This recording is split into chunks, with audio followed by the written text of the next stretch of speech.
taken out-of-state friends or family up Pikes Peak knows the high altitude at the top can really take a toll.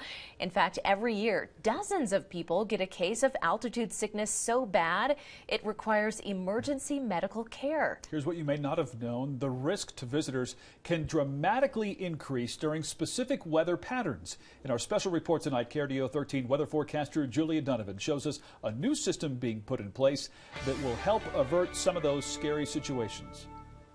At 14,115 feet, dozens of people experience severe altitude sickness visiting this iconic mountain every year. So this year, Pikes Peak is investing thousands of dollars into new weather technology to eventually create the first of its kind altitude sickness warning system. A 360 view from atop Pikes Peak. It's the essence of natural beauty. But beauty can be deceiving.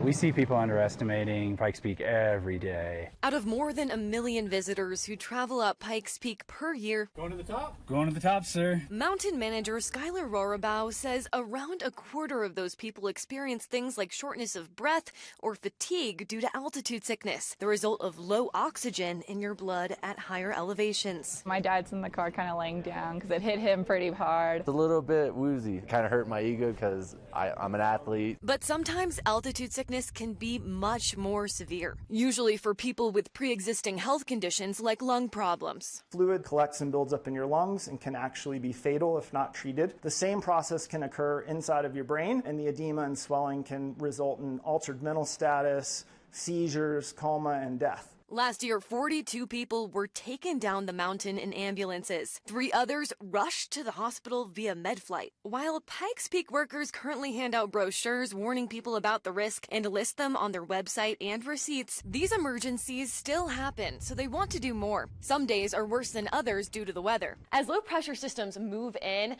oxygen is sucked out of the air and into the storm. So they're installing new technology with instruments to detect even the slightest changes in things like atmospheric pressure, wind, and temperature. Then researchers will figure out what patterns occur before more oxygen is pulled out of the air and there's an uptick in medical emergencies. That way, they can verbally warn people at the entrance when it's expected to be an especially bad altitude sickness day. Why haven't they done this already? Their current technology is over a decade old and has been banged up quite a bit in the crazy summit conditions. You said this was a nice day. It's pretty windy up here. 21.5, 21.8. At some point, it's all failed, and it's all been due to weather. Whether it's been a tornado coming through on Pikes Peak, or it's been a terrible windstorm.